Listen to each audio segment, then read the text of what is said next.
दोस्तों, पाप करने से पहले इन बातों को याद रखना जो कि आज की वीडियो में मैं आपको बताऊंगा। बाइबल हमें कहती है कि पाप की मजदूरी मौत है। जिस तरह रोमियो अध्याय 6 उसकी 23 आयत में लिखा, क्योंकि पाप की मजदूरी तो मृत्यु है, परंतु परमेश्वर का वरदान हमारे प्रभु मसीह यीशु में अनंत जीवन है।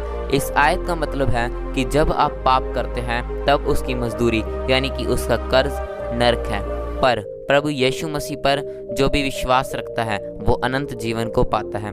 तो फैसला आपके हाथ में है कि आपको नरक चाहिए जहाँ का कीड़ा कभी नहीं मरता और आग कभी नहीं बुझती, या फिर स्वर्ग जहाँ पर कोई दुख तकलीफ नहीं होगा बल्कि हम परमेश्वर के साथ हमेशा रहेंगे। तो आज की इस वीडियो में मैं आपको ऐसे पॉइंट्स बताऊंगा, ऐसे वचन बताऊंगा जिससे जब आपका पाप करने को मन करे या फिर शैतान आपको मजबूर करे तो इन पॉइंट्स या वचनों को याद कर लेना, तो आप पाप से बच सकते हैं। क्योंकि जब आपके पास वचनों की तलवार होगी तब आप शैतान से लड़ सकते हैं।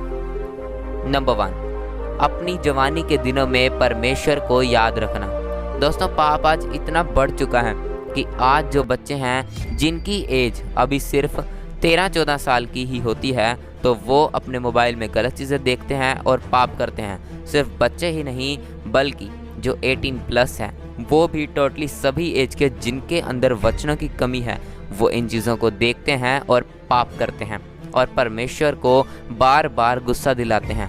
जिस तरह सबोपदेशक अध्याय 11 उसकी 9 आयत में लिखा कि हे जवान, अपनी जवानी में आनंद कर और अपनी जवानी के दिनों में मगन रह, अपनी मनमानी कर और अपनी आंखों की दृष्टि के अनुसार चल, परंतु ये जान रख कि इन सब बातों के विषय परमेश्वर तेरा न्याय करेगा।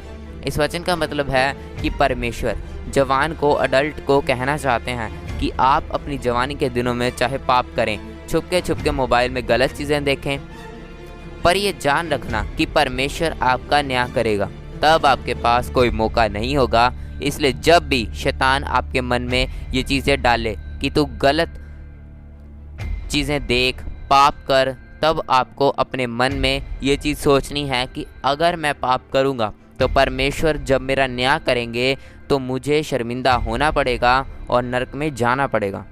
तो इसलिए सबोपदेशक अध्याय 11 उसकी 9 आयत को ज़रूर याद रखें।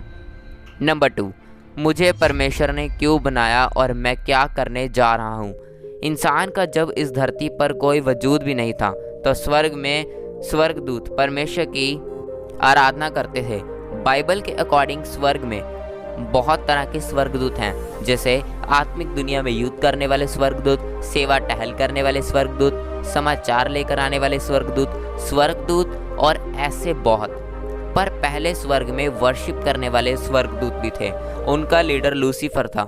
परमेश्वर ने उसे बहुत सुंदर बनाया था, पर उसके अंदर घमंड आ गया, इसलिए उसे स्वर्ग से निकाल दिया गया। लूसीफर पर मैंने पूरा वीडियो बना दिया है, आप डिस्क्रिप्शन बॉक्स में जाकर देख सकते हैं। फिर परमेश्वर ने पृथ्वी को बनाया और 6वें दिन इंसान को बनाया और उसके साथ हवा को भी बनाया और उन्हें अदन की वाटिका में रखा।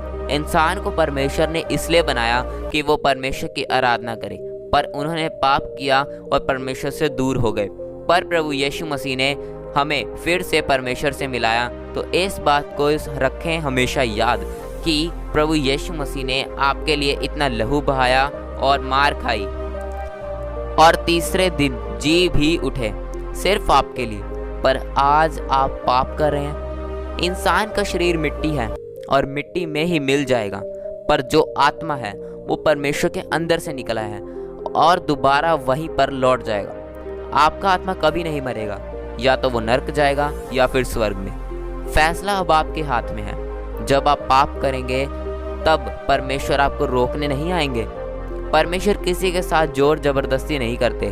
परमेश्वर ने आपको 2 रास्ते दिए हैं। फैसला अब आपके हाथ में है।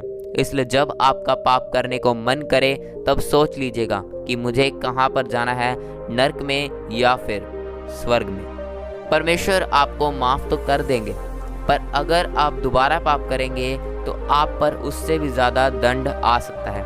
नंबर 3, मोबाइल ओपन करते ही बुरे विचार मन में आना। दोस्तों, आज जितने भी मसीह हैं 100% में से 70 या फिर 80% मसीह जब अपना मोबाइल खोलते हैं तब शैतान उनके मन में गंदे विचार डालता है और उन्हें मजबूर करता है पाप करने के लिए। बहुत सारे मसीह शैतान का सामना कर नहीं पाते क्योंकि उनके पास वचन नहीं होते और पाप कर डालते हैं।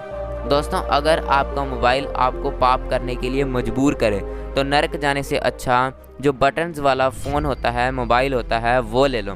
क्योंकि प्रभु यीशु मसीह ने बाइबल में कहा, मत्ती अध्याय 18 उसकी 8 से 9 आयत में लिखा कि यदि तेरा हाथ या तेरा पाँव तुझे ठोकर खिलाए, उसे काट कर फेंक दे। टुंडा या लंगड़ा होकर जीवन में प्रवेश करना तेरे लिए इससे भला है कि 2 हाथ या 2 पाँव रहते हुए तू अनंत आग में डाला जाए। यदि तेरी आँख तुझे ठोकर खिलाए तो उसे निकाल कर फेंक दे।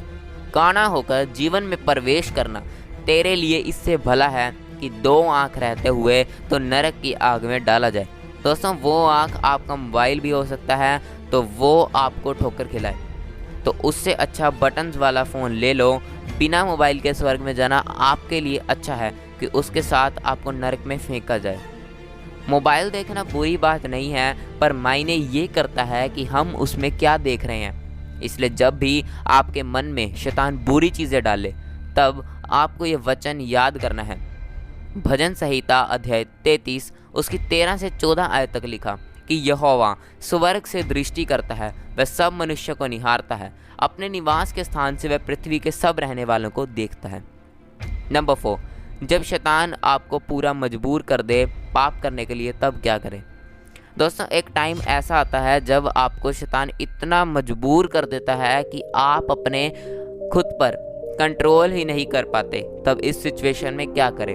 तब दोस्तों, अपने मन में और आपने पाप नहीं करना, बल्कि अपने माइंड को शांत करना है, मन को शांत करना है और सोचना है कि मैं ये क्या कर रहा हूँ। आपने इस वीडियो क्लिप को माइंड में याद कर लेना है, सोच लेना है, जो कि अब आप देख रहे हैं। और जितने वचन मैंने आपको बताए हैं उनको याद कर लेना, सो आप नरक से बच जाए। क्योंकि नरक जाना कोई आसान बात नहीं है, वहाँ पर तो अच्छे अच्छे लोगों का पसीना निकल जाता है। इसलिए आज आपको मन फिराने की ज़रूरत है। आज आप प्रार्थना में परमेश्वर से ग्रेस को मांगिए। जब आप ग्रेस यानी कि मसा को मांगेंगे तब आप शैतान को भगा सकते हैं। परमेश्वर का थैंक्स गिविंग करते रहिए। एक रियल क्रिश्चियन की ये निशानी होती है कि उसका दिन प्रार्थना से शुरू होता है और प्रार्थना से ही खत्म होता है। पाप से बचने के लिए सिर्फ प्रार्थना ही काफ़ी नहीं, बल्कि पवित्र आत्मा की भी ज़रूरत है। जब पवित्र आत्मा हॉली स्पिरिट आप पर उतरेगा तब वो सब बंधनों को तोड़ डालेगा। जिस तरह यशाया अध्याय 10 उसकी 27 आयत में लिखा कि उस समय ऐसा होगा कि उसका बोझ तेरे कंधों पर से और उसका जुआ तेरी गर्दन पर से उठा लिया जाएगा और अभिषेक के कारण वह जुआ तोड़ डाला जाएगा। पवित्र आत्मा के ऊपर मैं बहुत सारी वीडियोस को बनाऊंगा और आने वाली वीडियोस में मैं आपको बताऊंगा कि हम पवित्र आत्मा जी से कैसे बात कर सकते हैं। 666 इस दुनिया में कब आएगा। आने वाली किसी भी वीडियो को मिस ना करें और अपने जीवन को दुखों की तरह, लाचारों की तरह, बीमारों की तरह जीना छोड़िए। परमेश्वर के वचन को पढ़िए और उसे अपने जीवन पर अप्लाई कीजिए और परमेश्वर के कामों को पूरा कीजिए और उसको अपना उद्धारकर्ता स्वीकार कीजिए, क्योंकि अब अंत का समय निकट है और परमेश्वर जल्द अपनी कलीसिया को लेने आने वाले हैं। परमेश्वर आपको आशीष दे।